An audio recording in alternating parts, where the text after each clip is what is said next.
প্রিয় দর্শক, কেমন আছেন সবাই? নিশ্চয়ই ভালো কিংবা ভালো থাকবার চেষ্টা। সেই চেষ্টাতেই আমি শ্রাবণ্য আজকে চলে এসেছি একজন প্রিয় মানুষের সাথে আড্ডা দিব বলে। তিনি হচ্ছেন ক্রিকেটার মোহাম্মদ আশরাফুল।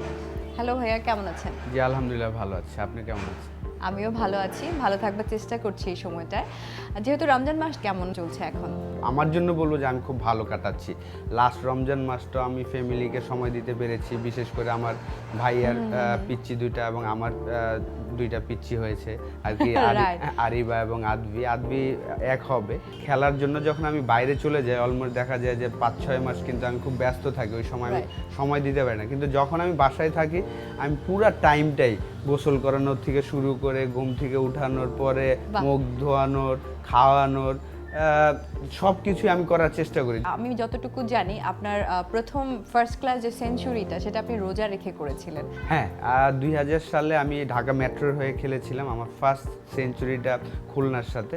তো সেদিন ওই সময় রোজা ছিল, ওই প্রথম সেঞ্চুরি আমি রোজা রেখেই করেছিলাম। তখন আপনার বয়স কত ছিল? 16 বা 17? 16 বছর ছিল। কত বছর থেকে আপনি রোজা রাখেন? 10-11 বছর শুরু হলেই আমরা রোজা রাখার আমাদের বাসা থেকে এই ট্রেডিশনটা। আমার মেয়ে যেমন আরিবা, ওর এখন 5 হবে সেপ্টেম্বরে। তো আমি ওরে বললাম যে প্রথম রোজাটা তুমি রেখেই দাও। পুরা রোজা তো রাখতে পারে না, 3টা 3:30টার সময় আমি বললাম যে না, তোমার অলরেডি রোজা হয়ে গেছে, তো তুমি এখন খাইতে পারো। এখন থেকেই আমরা যেভাবে বলছি সেভাবে সে শোনার চেষ্টা করছে এবং করছে। খুবই ভালো। এবং বাবা ক্রিকেটার হওয়ার কারণে ওর কিন্তু ক্রিকেটের প্রতি বেশ ভালোই একটা ঝোঁক আছে। যদি ফিউচারে ও চায় যে খেলাধুলা করতে, ডেফিনেটলি আমি তাকে সাপোর্ট দিব। অবশ্যই। আর আপনার নিজের কি ইচ্ছা যে ছেলে এবং মেয়ে ওরা বড় হয়ে কি হবে? যেটা হতে চাবে আমি সাপোর্ট দিব আর কি। যখন আপনি 17 বছর বয়সে সর্বকনিষ্ঠ হিসেবে বাংলাদেশে একজন ক্রিকেটার হিসেবে সেঞ্চুরি করলেন, ওই সময়টা আপনার মনের মধ্যে কি অবস্থা চলছিল?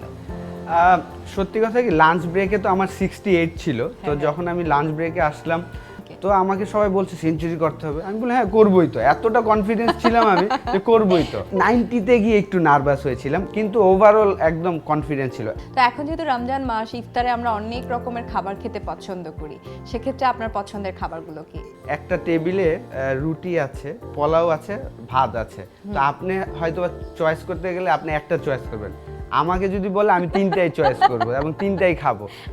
আমি কিন্তু এত খাইতে পছন্দ করি। এখন হয়তো আমি ওই জিনিসটা আরো 3-4 বছর খেলতে যাচ্ছি, তো সেই কারণে আমি একটু হয়তোবা সচেতন হয়েছি, পরিমাণটা আমি একটু কম করেছি। আগে যেমন আসলে আমি রাইসও খেতাম 3-4 প্লেট, তারপর 3-4 প্লেট, আর আমার প্লেটটা কিন্তু একটু ডিফারেন্ট। আমি হ্যাঁ বল আর কি, মেলামেনের বলগুলো আছে না, ওই বলে আমাদের বাসার সবাই আমরা বলে খাই আর কি, বেশি বেশি খেতে পারি।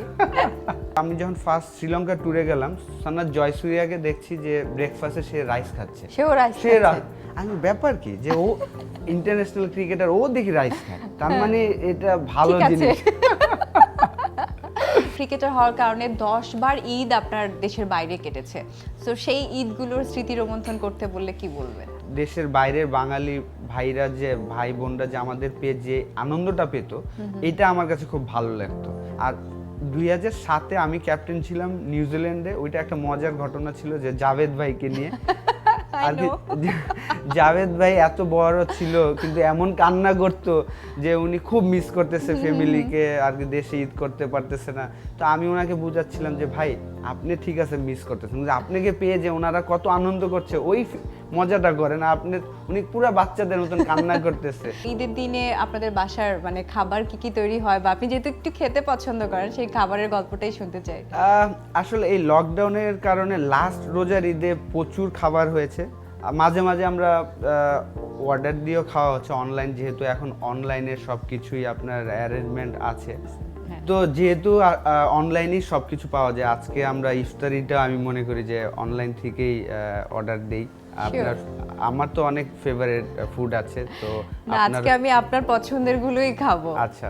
আর ব্লেজিংস অফ রামাদান চলছে ই ফুডে, আপনি সেখান থেকে কিন্তু অর্ডার করতে পারেন। সেখানে বাই 1 গেট 3, বাই 2 গেট 2 এরকম অনেকগুলো অফার রয়েছে, 80% ডিসকাউন্ট সহ।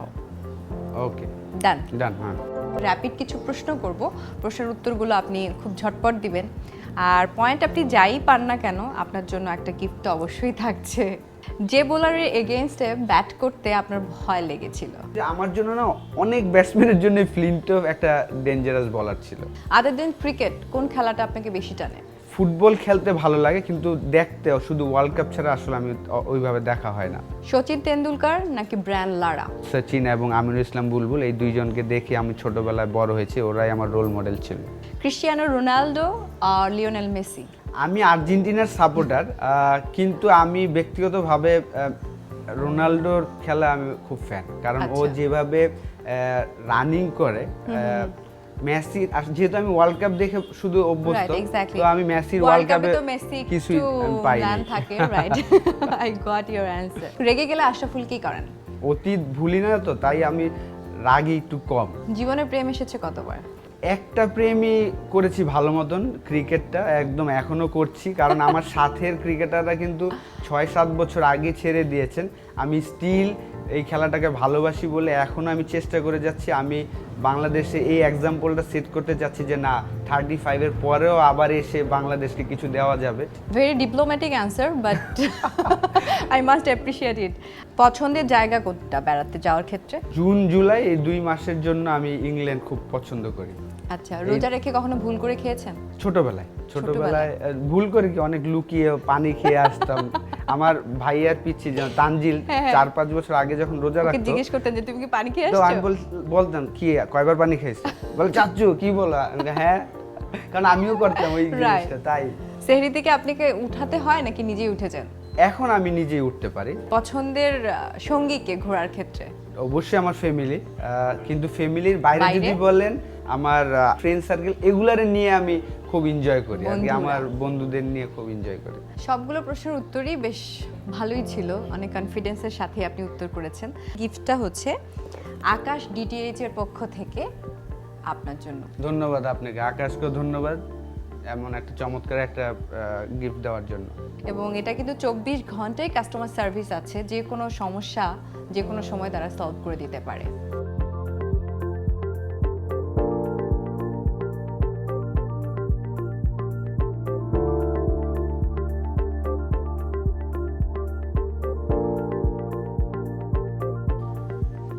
খাবার চলে এসেছে। অবশ্যই আমরা তো ইফতার পর্যন্ত অপেক্ষা করব এবং আড্ডা আমাদের চলতেই থাকবে। তার আগে আমি দর্শকদের কাছ থেকে বিদায় নিয়ে নিই। অবশ্যই।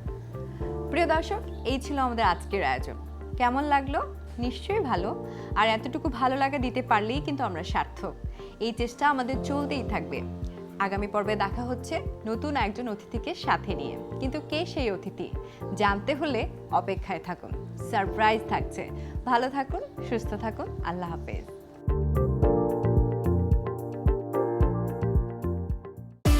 ঈদের খুশি আকাশ জুড়ে।